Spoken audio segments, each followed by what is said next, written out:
Well, David is in a trial. Saul, unbeknownst to David, and David didn't do anything to deserve it, but Saul decided to make David his enemy and set out to kill him. And, it looked like it was going to last a few days, but now days have turned into weeks. And David is going to be dying 1,000 deaths when it turns into months. But you know how long this is going to go on? For over 20 years. Guys, trials go a long time. That's why they're called trials, because they try you. And some trials are for a lifetime. And sometimes we were like, okay, God, it's been weeks, it's been months, I got it, I've learned the lesson. In the trial, let's move on. And for whatever reason, it seems aimless to us, but God has a plan. And you just simply stop and ask yourself this. When David got to the throne, he became a king amongst kings. Israel, out of all the mighty men of history, they picked one man out, David. They have one symbol for the nation of Israel, the Star of David. Jesus said, one day I shall sit upon the throne of David. Jesus, our Lord, said this forever and ever. So you simply ask yourself, when you look at David upon the throne, if David didn't go through those 22 and a half years of trials, would he have been the guy that all of us need to see? Would he have been the king that Israel needed? Would he have been the example that we would still be talking about today if he didn't go through those years of trial? No. And so in this chapter, David doesn't do well. Okay? David sins. And so up to this point, he's really been handling the pressure pretty good, but in this chapter, he just sort of collapses. The pressure gets to him, and it gets pretty ugly.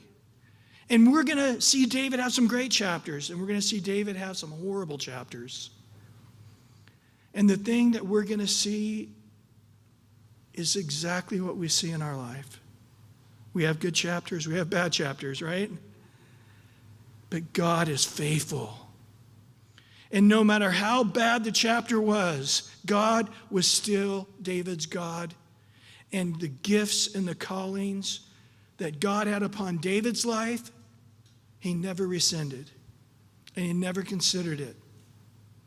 This worked deep in David, because Saul was being evil towards him and doing a lot of wicked things, as we're going to see today.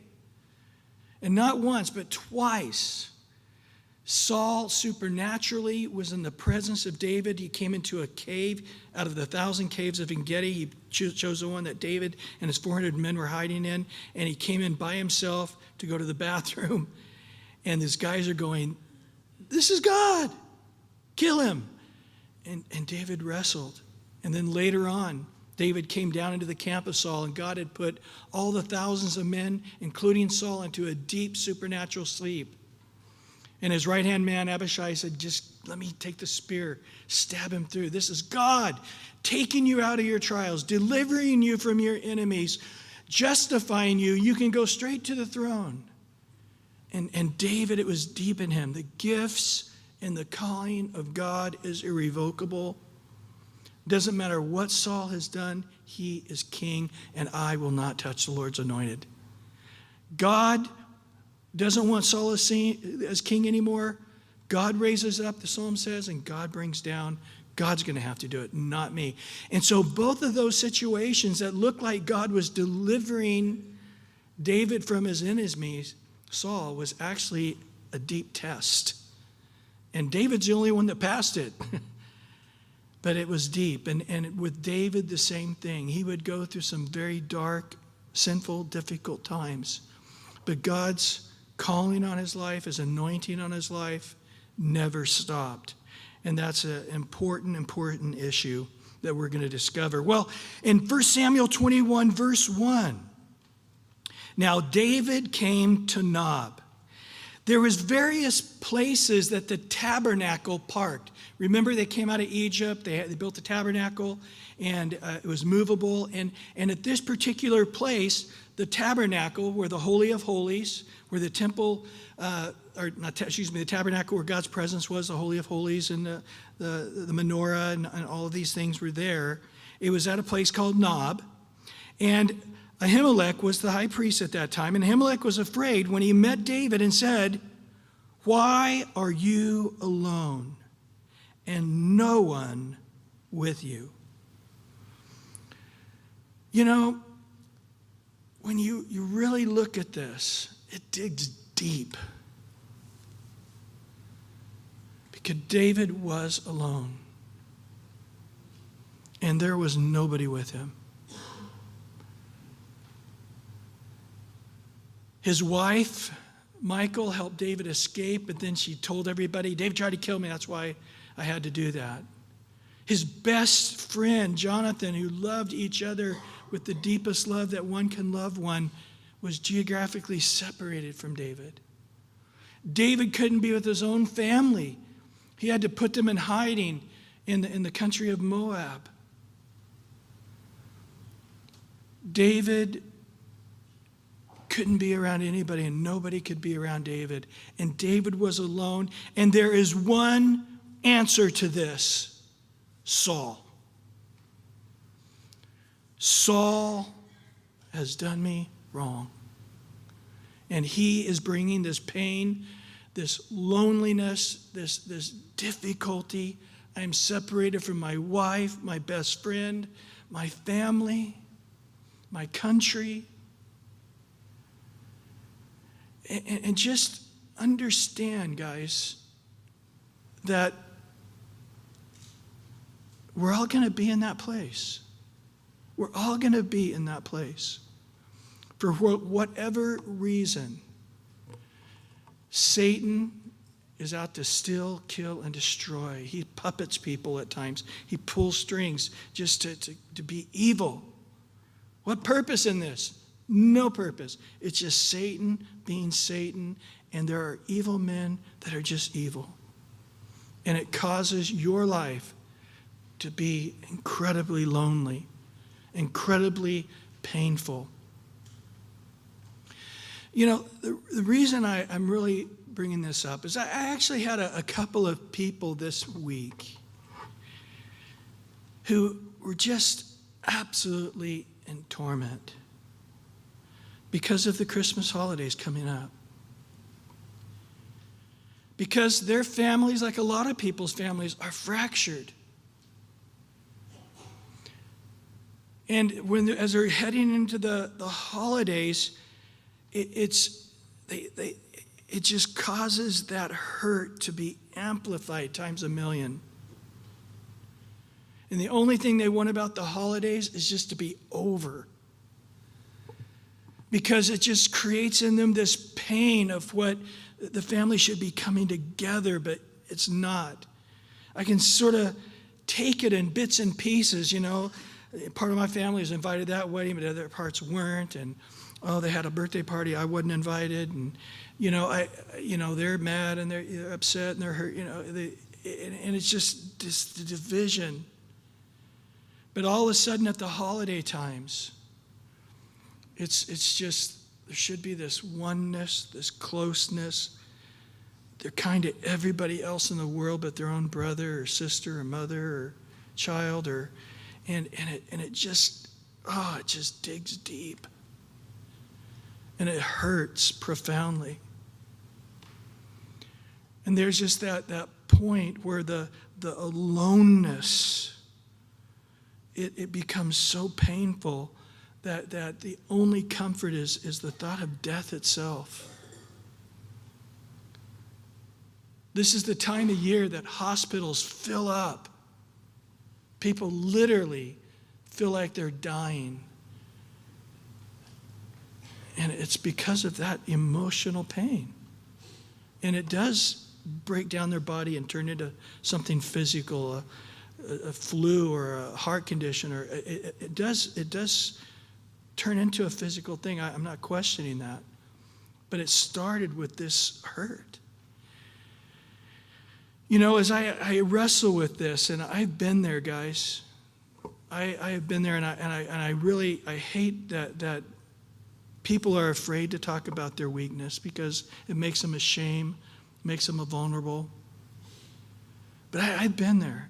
I've been there where I just literally am curled up in the fetus position and just overwhelmed. Can't even get out of bed. Just a sense of dread, of fear, of torment in my own mind and from the devil and from man. And, you know, you wonder when you're there, it's like, what did I do? What did I say? Man, I know I'm a screw up, but is this what I'm deserving of? And you know what? It just so happens in this particular case with David, there was nothing other than just evil. There's evil. There's evil in the world. There's a real God who loves you, and there is a real devil that hates your guts. There is a real God that desires to forgive your sin and take you to heaven, and there is a real devil that wants to destroy you and drag you to the pit with him. And we are in the midst of a world where that tug of war and that battle is going on. And in the midst of it, we are sometimes physically, sometimes relationally, but there is just a deep emotional torture that can go on in the soul of a person. Jeremiah talks about this, talking about a man rejected. His entire country rejected him because he prophesied what God gave him to say. And they hated him. They locked him up. Not one person ever believed him or received him. But in Lamentations 3, verse 22 to 33, he just realizes and comes to some conclusions on some things. Through the Lord's mercies we're not consumed because his compassions fail not. They are new every morning. Great is your faithfulness. The Lord is my portion, says my soul. Therefore I hope in him. The Lord is good to those who wait for him, to the soul who seeks him. It is good that one should hope and wait quietly for the salvation of the Lord. Now listen to verse 27, 28, and 29. It is good for a man to bear the yoke in his youth. Let him sit alone, keep silent, because God has laid it on him. Let him put his mouth in the dust. There may yet be hope. Then he prophesies in verse 30 of Jesus. So this was very much where Jesus was feeling deeply alone right before the cross. Let him give his cheek to the one who strikes him and be full of reproach. And then verse 31, for the Lord will not cast off forever. Though he causes grief, yet he will show compassion according to the multitude of his mercies. For he does not afflict willingly, without reason, nor grieve the children of men. You're going to discover as we study through the Bible, for God to use a man greatly, God must first break that man greatly. God can only use broken vessels that have been crushed and humbled under his mighty hand. And God isn't necessarily doing it, but he is allowing it. And it's not haphazardly. He's taking a big giant stone and he's carefully shaping it into an expensive diamond. But it's starting out like just a big chunk of black coal. And he's chipping away at it. And it hurts. And it's sharp. And giant chunks are coming off. And when you're in that place, you're just going, I can't tolerate this. I can't live like this. I can't bear it like this. And the pain becomes so great, the only thing you're thinking is, I just want to end it and just figure out what the consequences are after death. Because I can't make it another day. And in that time, you need to just wait, as it says in verse 26, wait quietly for what? The salvation of God. God in seasons and at times hedges us up on each side, all the way around, beneath, and we can't do anything but look up. David says in that time, vain is the help of man. Man, God doesn't allow them to have the words of comfort or strength or wisdom or help. You are alone and there is nobody with you. And in that place of aloneness is great piercing and difficulty. And there has to come that place that you say, the Lord is my portion. It's enough. There's a story in Genesis 14 with Abraham. He hears about his nephew Lot down in Sodom and Gomorrah has been taken captive by a group of wicked kings. And they've been rampaging and winning, taking all these kingdoms, and virtually all the kingdoms at that time had been conquered. And when Abraham hears his nephew's been taken, he grabs 300 men. They go and fight against these kingdoms and win. And now Abraham is going back to his family, literally carrying the wealth of the known world at that time. It probably would have taken hundreds, maybe thousands of men to carry all the gold and the silver and special perfumes and different types of fabric and so forth. And God meets Abraham in Genesis 14 as Melchizedek. We discover it's Jesus. He was a man with no beginning of days or ending of days. He was the king of Salem and the priest to God Most High. And he gives him bread and he gives him wine, and they talk and they fellowship. The next day, the king of Sodom meets Abraham. And he said, hey, the law is you keep everything, just give us our families back. And Abraham, just this deep revulsion happens in him. And he says to the king of Sodom, I don't want anything from you. I would not take a piece of broken leather that fell off your sandal. I wouldn't even take that. I don't want any of that.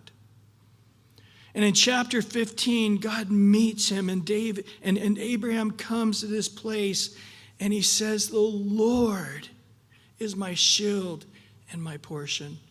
That's it.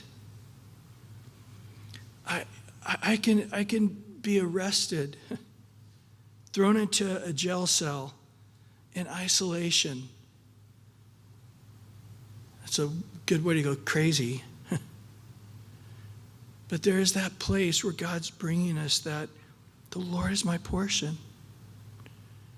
Godliness with contentment is great gain.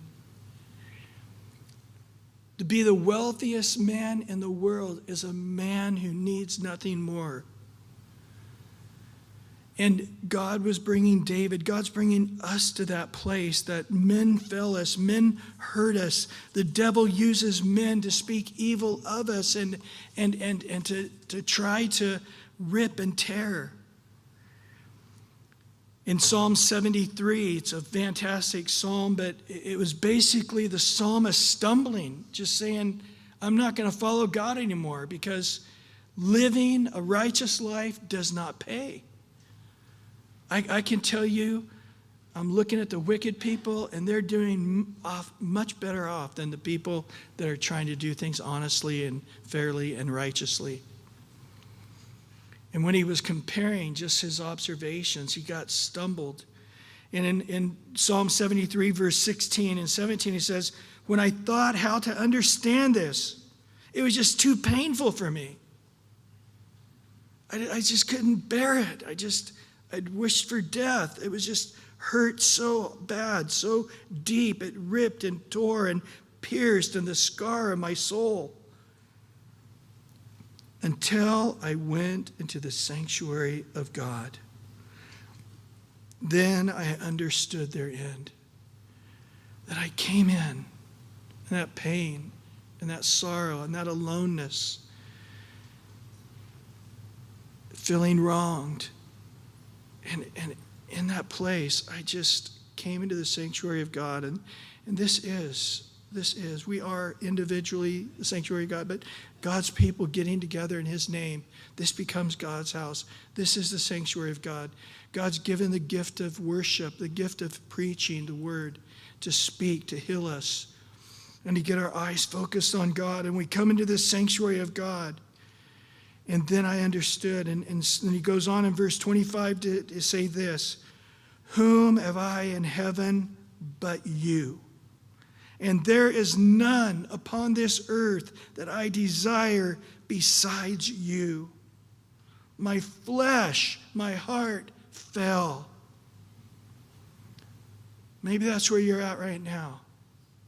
You just, I can't be wounded any more than I am. I can't be hurt any deeper than I do. I can't be more wronged anymore. There's nothing left. A hand grenade went in there and just blew my heart up to smithereens. Becoming Scrooge. You're just hurting so deeply.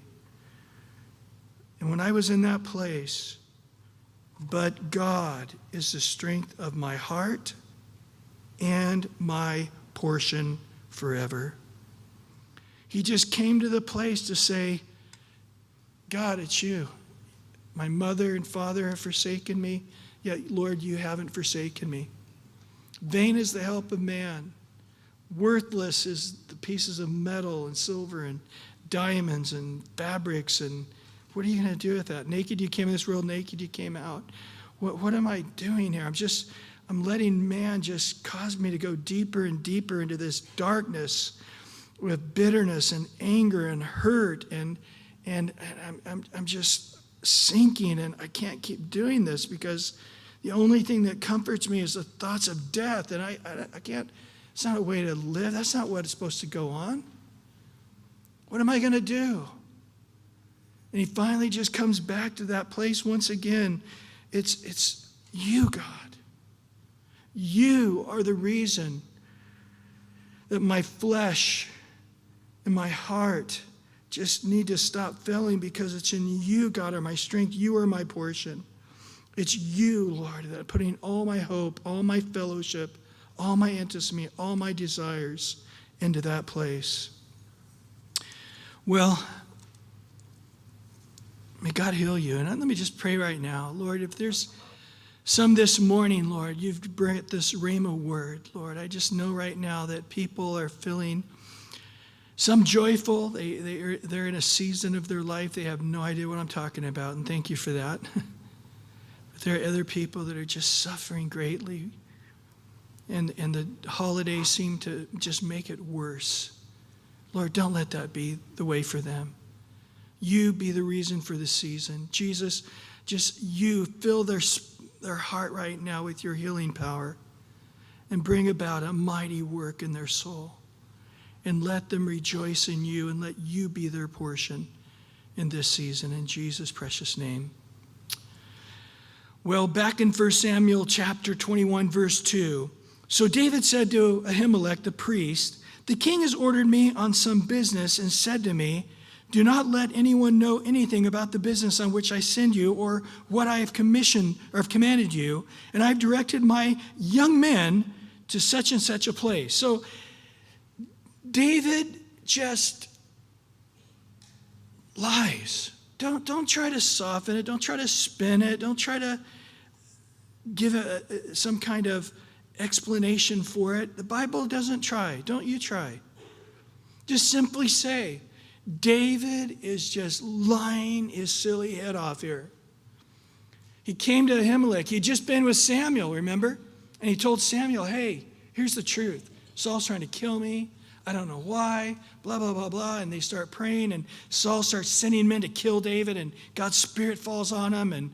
And now David goes back to Jonathan, and Jonathan says, yep, it's true. There's no way. You got to flee. Where does David go? A place he's familiar with. David said, if I could come back as any creature on earth, I want to be a sparrow who builds a nest in the tabernacle. and can just stay there in the presence of God. David knew what it was like to go and find refuge, find healing in that tabernacle area in the presence of God. And he's going there, this place. He has nowhere to go. Nobody's with him. And Ahimelech is like, David, you're a general.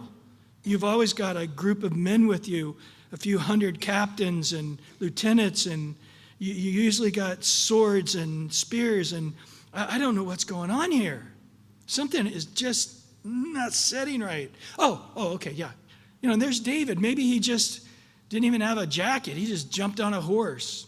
No food, no sword, nothing. It's just a guy riding up on his horse and no saddle, just jumping off and going, hey, yeah. It's like, whoa, something's not right. And he just caught off guard and just says, oh, well, I'm on this special mission. Don't tell anybody. I can't tell you anything more about it. And my men, they're over the hill there, and everything's normal. It just right now, this is, secret mission for the king. So now, here's what I need you to do. Give me whatever bread you have on hand. Give me 5 loaves at least of bread, or whatever you can find. And the priest answered and said to David, there's no common bread on hand, but there's only holy bread. If the young men have at least kept themselves from women, then David answered the priest and said to them, oh yeah, truly the women have been kept from us 3 days. David doesn't have any men. He's by himself. But oh yeah, those guys, yeah. Those imaginary guys that are with me, yeah. Every one of those imaginary guys have not been with any imaginary women. They're all clean. And the vessels of the young men are holy, and the bread is, in fact, common, even though it is consecrated in the vessel this day.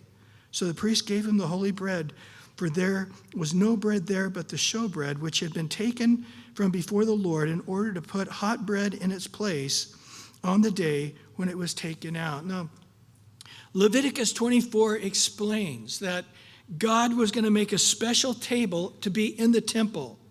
And it's almost exactly the shape and the size of a piano bench. It's about 3 feet long, a foot wide, about 3 feet high. It had a little lip on it. And they would make special bread, cut in 12 divisions, that would just go inside that table, and it would stay in the temple.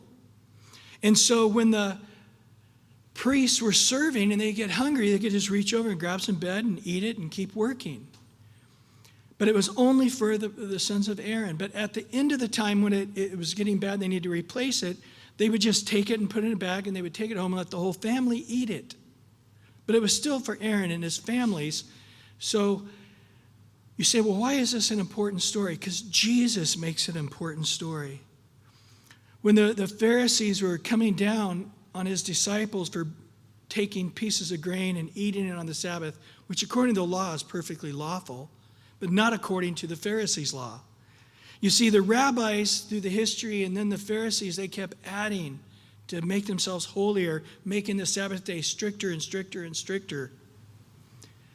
And so when they're doing this with Jesus, Jesus just, instead of arguing with them over what the rabbis have said through the centuries, just simply said this: well, explain to me why David wasn't punished when he took the bread that were only for the priest.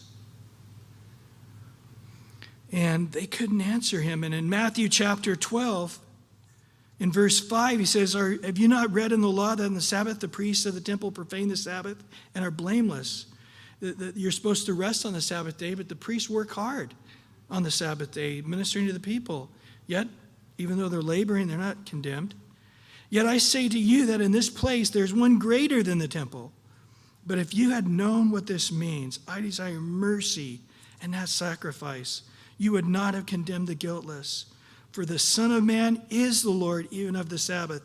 So I created that day. So God made all of these laws, yes, to convict us of sin and to show us we were sinners, but ultimately all of them were to bless man, to encourage man, not to oppress man. And he is saying that I want love. I want the care of man over your laws and your legalism. And you're willing to bind people up and hurt people and oppress people in the name of obeying God. And I'm telling you, I am God, and I never intended that. And if you had understood that God just wants compassion and mercy above any of your legalism, you would just see right through it, understand it. God didn't judge David for taking that bread because it was God's desire to love David and bless David. And he had no problem for him to take that bread that was supposed to be only for the priest. Now, David, again, is going through a tough time. And some of you are going, I understand David's going through a tough time, but I just don't get it. Well, don't forget, guys, in 1 Corinthians 10:13, it begins that saying, there's no temptation that's overtaken you except that's not common to all men.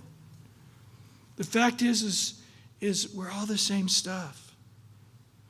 There's not David, there's not somebody in history that has an extra holy body and other people had extra evil bodies. We're all made of the same stuff. And whatever David was going through, you wouldn't have done better. Well, in verse 7 now of 1 Samuel, now a certain man of the servants of Saul was there that day, detained before the Lord. His name was Doeg, an Edomite, the chief of the herdsmen who belonged to Saul. Now Saul had fought against the Edomites and conquered them and probably taken some of them as slaves. This guy was a herdsman, and he had evidently converted. And so he's at the tabernacle worshiping the God of Abraham, Isaac, and Jacob, at least to some degree pretending it. And he's observing, hey, David's there, and this guy's talking to him and giving him some bread. And then David had this little check in his spirit like, oh, that guy, that's not good that he saw me. Well, David continues on going, he said to Ahimelech, David's just lost it here. He's having a breakdown, literally. He's having a nervous breakdown, I think. And he says, is there not here on hand at least a spear or a sword? Hey, thanks for the bread. Hey, now some weapons from the tabernacle. What? For I have brought neither my sword nor my weapons with me because the king's business required haste. Do you think Ahimelech bought any of this? This is ridiculous. I don't care how big of a hurry you're in. If things were legitimate, you would have had at least a sword with you, but whatever. But the priest said, well, the sword of Goliath, the Philistine, whom you killed in the valley of Elah, there it is, wrapped in the cloth behind the ephod. If you will take it, then take it, for there is no other except that one here. And David said, there's none like it. Give it to me. So how did the sword that David took, remember when he killed Goliath, he took Goliath's sword, chopped Goliath's head off. But now all of a sudden we discover the sword is in the tabernacle. I think that at some point David had that sword. Probably had it up on the mantle. Guys come around, go, wow, you hear about some guy named David who killed the giant. Oh yeah, that was me. No, you're too short. You're too young. You don't look like a warrior at all. Let me show you what's in my bedroom. Hey, look at this. Whoa, you are the guy. Wow.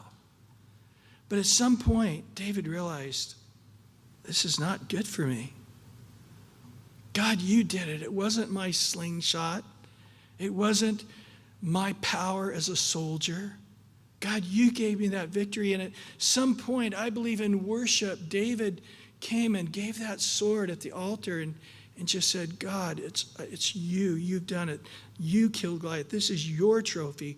You take this. It's just a great example of how the Lord works. The Bible says in Ecclesiastes, if we cast our bread upon the water, it will return back to us after many days. The Bible says the man that waters gets watered himself. And here David gave God a sword. Like God's ever going to need a sword in the tabernacle there. But it wasn't the point. The point was that it was given unto God in worship. And now that bread that he cast upon the water, now at a time when it's really the need is there. In a time of prosperity, in a time of success, he gave it to God when he really could have used it. But now, at a time that he's in need, God's able to water him as he is watered. God's able to honor him as he honored God. What about this Doeg guy? What did he do? Well, we need to skip over to the next chapter, to 1 Samuel chapter 22, verse 9 through 19. It says, now Doeg the Edomite, who was set over the servants of Saul, said, he's now back over with Saul, I saw the son of Jesse going to Nob, to Ahimelech, the son of Ahitub, and inquired of the Lord for him, and gave him provisions, and gave him even a sword, the sword of Goliath the Philistine. The king sent to all Ahimelech the priest. So the king sent to call Ahimelech the priest, the son of Ahitub, and all his father's house, the priests who were at Nob, and they all came to the king. And Saul said, hear now, you sons of Ahitub. He answered, here am I, my lord. And Saul said to him, why have you conspired against me, you and the son of Jesse, in which you have given him bread and a sword, and inquired of God for him, that he should rise against me, lie in wait, as it is this day? And Ahimelech answered the king and said, and who among your servants is as faithful as David? Who is the king's son-in-law, who goes on your bidding, who is honorable in your house? Hey, I have not looked at my Facebook account lately, and I had no idea that he was your enemy. The last I heard, he was the number one most loyal servant you had, who you made him a part of your family, who you made him a general, who was the number one guy going out for you to fight your battles. Did I then begin to inquire of God for him? Far be it from me. Let not the king impute anything to his servant, or to any of the house of any of my father. Your servant knew nothing of all of this, little or much. No, we did inquire of God for him, but we had no idea that he was your enemy. And the king said, you shall surely die, Ahimelech, you and all your father's house. And the king said to the guards who stood around him, turn and kill the priests of the Lord, because of their hand also is with David, and because they knew when he fled and did not tell it to me. And the servants of the king would not lift their hands to strike these Hebrew Jewish priests there at the tabernacle of the Lord. But the king then looked at Doeg. You turn and kill the priest. So Doeg the Edomite turned and struck the priest, and killed on that day 85 men who were in the linen ephod, who were actively working that day. Also Nob, the city of the priests, who struck with the edge of the sword both men and women, children, listen to this, nursing infants, and the oxen, and the donkeys, and the sheep, with the edge of the sword. Guys, we've just got to stop here and understand the truth as God tells us in the Bible. We are in sinful flesh. All of us, equally so. It says Elijah was a man with a nature like ours, but he prayed. Well, guess what? We are a people with a nature like Saul. Saul, don't say, well, that was Saul. That has nothing to do with me. No. In Romans, Paul says it this way in verse 18 and 19 of chapter 7, Romans 7, verse 18 and 19. For I know that in me, that is in my flesh, nothing good dwells. For the will is present with me, but how to perform what is good I do not know, I do not find. For the good that I will to do, I, what? Do not do. But what? The evil I will not to do, that I practice. Understand, guys, we come to this place and our flesh begins to scream. And we are in that place of the valley of decision where you are going to walk after the flesh or walk after the Spirit. The Spirit, if you're a born-again believer, is willing. Now, I do need to stop and say right here that if you're not a believer, you haven't asked Jesus to come and be the Lord of your life and yielded yourself to him, if God's Spirit is not in you, and you try to live a life that the Bible describes as a Christian in kindness and love and forgiveness, you will just be pushing your flesh to make your flesh conform, and you eventually, like a volcano, will explode. But if the Holy Spirit has truly come in you, then you now have daily the will to deny ourselves, take up the cross, and follow Jesus. We daily have a choice to beat our body into subjection by the power of God's Spirit, to crucify our flesh with all its passions and desires. But Satan, that lion, is going to keep waiting for an opportune time to keep coming around, to give you legitimate, right reasons to be angry, to be mad, to be in the flesh. And you got to come to that place to realize, am I going to walk in the Spirit or walk in the flesh? And if you start saying, well, I'm going to be angry at this one person because I have every right to be. And you may be totally right. If you polled the entire world and they said, absolutely hate that person, you have every right. They, whatever it is. Understand, it doesn't stop with that one person. At the moment you give yourself over to become this angry person or this person who judges, then all of a sudden that door now is open. Satan is doing everything he can to open that door just a crack, to get his foot in it, to just keep opening it, opening it, till that door is ripped off its hinges. There's always a reason to show mercy. There's always a reason to be angry. There's always a reason to be kind. There's always a reason to be mad. There's always a reason to judge people and be mad at people and cut people off. There's always going to be a good reason. And you'll get your little group of friends that'll tell you that your horrible, sinful attitude is absolutely not only right, but it's righteous and it's the way God wants you to be. And it will bring you into destruction. It doesn't stay isolated. In Galatians chapter 5, verse 19 to 21, it says, now the works of the flesh are evident, and it starts out with adultery, fornication, uncleanness, so forth. But then it shifts, and in verse 20 of Galatians 5, it says hatred, contentions, jealousy, and then this is what we see with Saul, outburst of wrath, selfish ambitions, dissensions, and then envy and what?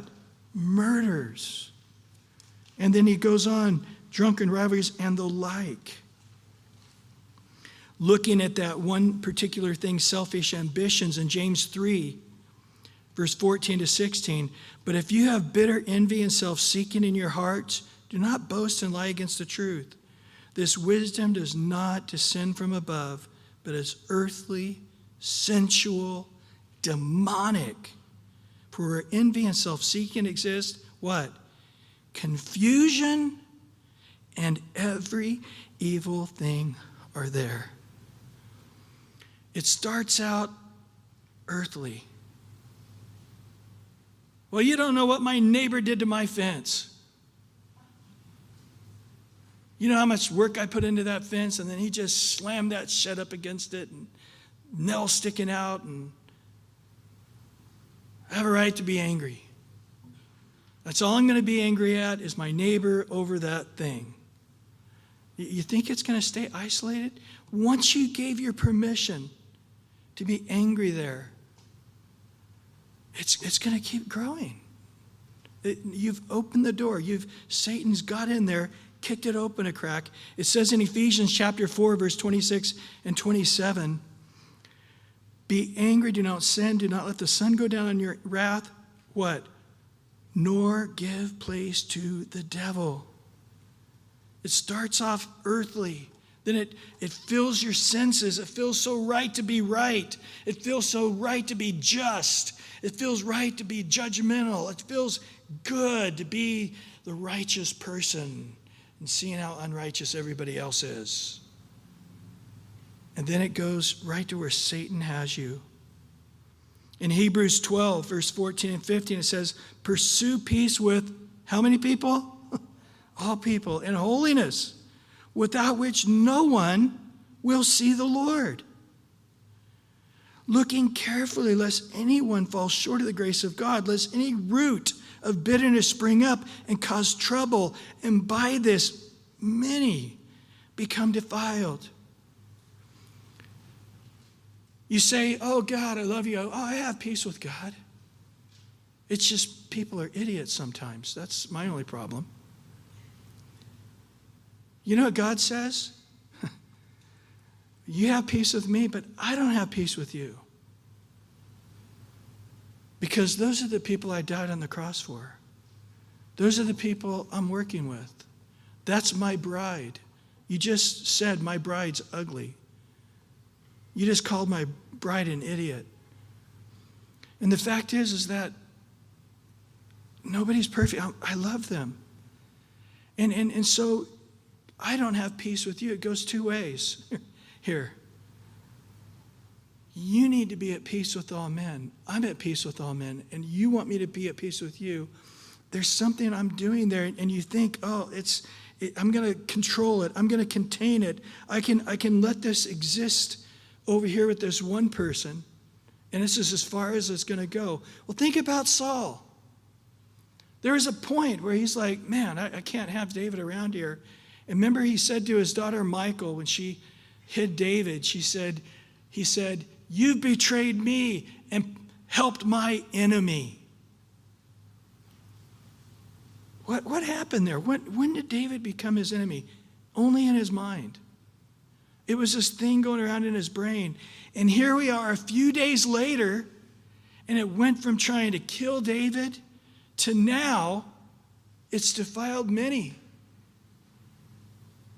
He comes to his men, and he's like, as far as I'm concerned, these priests didn't hate David, period. That's their guilt. Whether they helped him or not, I don't care. They didn't betray him. They didn't hate him. They didn't kill him. They didn't knock him in the head and tie him up and go get me and let me come over and kill him. Now I want all these priests to die because they didn't hate the way I hate. They didn't feel about David the way I felt about David. That makes me mad at them. Guys, kill him. The priest of God? Why, they're serving God? Doeg. You feel me, right? Oh, yeah. I got it. That poison's gone out. It leaked all over him. Doeg was just a herdsman. He was trying to become a follower of God, but I get you, Saul. Man, I feel it. Oh, that poison.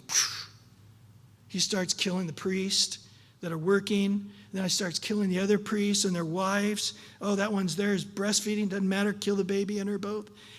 Kill the animals. Kill all the donkeys. Kill all the oxen. Before he knows it, I don't want anything living. Blah, blood, guts, death. Is that what you want to saw? I felt it, man. I felt it myself. David is your enemy. Where's this going to end, guys? Understand. There is no way to tame anger. There's no way to control it. There's no way to keep it in one person.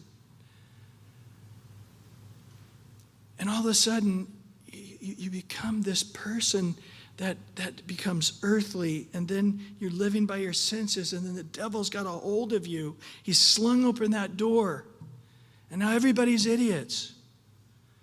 You've got to come to that place, and you know who more than anybody? was David. Saul was trying to just pour all his poison onto David, and believe me, David felt it. David is like, you're my enemy. I'm your enemy, well then I'll be your enemy. You want to kill me and you kill this city of priests. Now I have a righteous reason to kill you, Saul, and everybody will rejoice because of what you did. And they'll all see me as righteous and you as evil. What a great package I've got. Thanks for killing those priests, because now my storyline really works good. You're all evil and I'm all good. Do you see how it starts twisting? But David didn't do it. Twice he had the chance to kill Saul, and twice he didn't do it. The Bible just makes it unbelievably clear. We just need to love everyone actively. We see that flip side of that coin in Galatians 5:22 and 23. But the fruit of the Spirit is what? Love, joy, peace, long-suffering, kindness, goodness. That's you now. You're a born-again believer. All things have passed away. All things have become new. We're living in God's timing, by God's provision, by God's grace. Some guy's pushing me, trying to cut me off. I used to be the guy to slam on the brakes and flip him off, and now it's like, hey, I'm sorry. Let me get out of your way. Oh, yeah, I just built that nice fence, and you saw it as a place that you could build a shed, making my backyard that I made look so nice look like complete chaos now, and you practically destroyed my fence. What am I going to do there? I'm going to love. I'm going to be kind. It says in Philippians 2 that mind of Christ is to put everybody's interest before your own interest, to see everybody as better than yourself. Jesus humbled himself even to the point of death at the cross. So you go to the neighbor, hey, you're building a shed there. Yeah, let me help you. What are you trying to accomplish? Not to be self-righteous or sarcastic. Yeah, he's pushing, intruding into my space, he's wrong. It doesn't matter. This isn't heaven. This, I have no rights. I've died to that. I'm the servant of all men. What's important is my neighbor and his interest, that he's better than me. What is it that he needs in this? It's a shift. It's a complete different way of thinking. In James 3:13, who's wise and understanding among you? Let him show it by good conduct, that his what? His works are done in the meekness of wisdom. Don't tell me about it. Show it to me. Love your enemy. Pray for him. Bless him. Do good to him.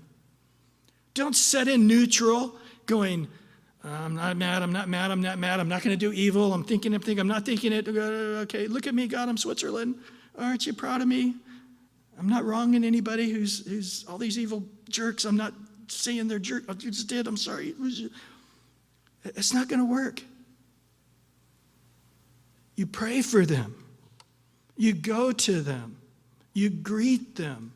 You bless them. You do good to them. Look at, we're going to end right here in Romans 12, verse 17 to 21. Repay no one evil for evil. How many people? No one. Just not, how about the guy at work? He's a real, just that one. Okay, repay just the one guy at work, but outside of that, no one. You can't open the door, even a crack. You start with one, it won't end. Have regard for good things in the sight of all men.